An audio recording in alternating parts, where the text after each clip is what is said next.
Here's to Yeah, the future. the future. Everybody, simultaneous sip. Are you ready?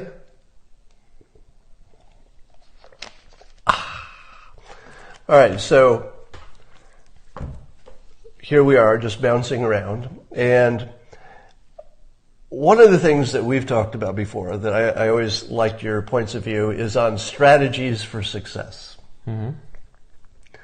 And if I were to give you, there are lots of variables that you need to get right. Mm-hmm.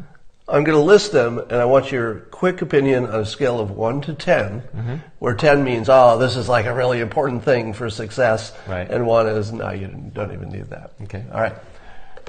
Number 1, hard work. 3 or 4. Maybe like early on, like 7 or 8 at some point, but yeah, really 3 or 4. In Silicon Valley, that there might be exceptions because you're playing games, winner take all, trying to build the next $50 billion company where only one can win.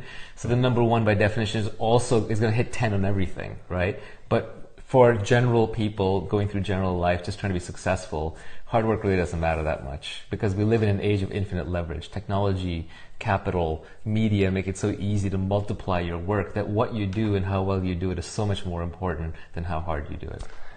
Who you know, your network. Scale of 1 to 10, how important? Network. Ooh. It wasn't that important for me early on, but now as I look back, I realize that there were some networks that really mattered. Like moving to Silicon Valley that's a network, right? That you kind of go into just by moving there. That was a critical decision. My college network, I don't think mattered that much. For me, I tried to create work that people would see and recognize, and the network sort of emerges. Now, you may be using network Yeah. at sort of a higher level, Sure. where we're both operating. Yeah. But how about that first job?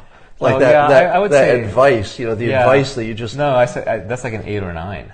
Okay. It's really important because where you start out Yeah. makes it a lot easier, fewer hops for where you end up. I just didn't start there. So network-wise, I started closer to like 0, right? So I think that's why I have a little reaction to it shouldn't matter, but I think it does matter. So what's the quick story of how you got traction for a phenomenally successful career, starting with literally nothing? Can you boil it down to, well, there was this job, this person I met, this No, thing I it's did? true. Like I was a total unknown kid in New York City from a nothing family with no, single parent household, immigrants trying to survive kind of situation.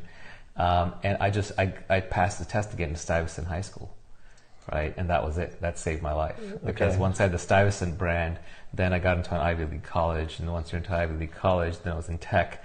So yeah, that network mattered, but it started with no network, but Stuyvesant is like one of those intelligence lottery situations where you can break into an instant validation network, right? So you go from being like blue collar to white collar in one move. So you had a singular advantage. Your academics were spectacular, so you had a path that was just Actually, open to you. this is what I love about Stuyvesant. It wasn't about academics, because my academics weren't necessarily that great. I wasn't a good student. But it was about a test. It was like an SAT that you took in the 8th grade. And if you were among the highest scorers in all of the New York City public school system, you got to go to this magnet math and science school. That's what happened. And if you were number 2, you got to go to Bronx Science, which they'll never live down. And if you were number 3, you got to go to Brooklyn Tech and whatever. But Stuyvesant was the hardest to get into school in all of New York. And it was public, and you had brilliant teachers and great students, and they would take anybody as long as they passed that exam. Okay, then this leads me to the next question. Scale of 1 to 10, importance for success, intelligence.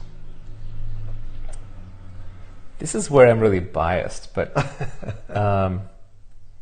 how do you define intelligence, right? It's one of those catch-all questions. Do you mean like good catch. Do you mean the G factor, the standard accepted one that they look for in the genetic tests, and is the IQ tracker? There's like No, I usually think of it do you more street widely. smarts, or you include street smarts, emotional intelligence. What are we talking All about? right, let's do what we both want to do, which Okay. is skip that because it's really a subset of the skill stack. Okay. All right. Yeah.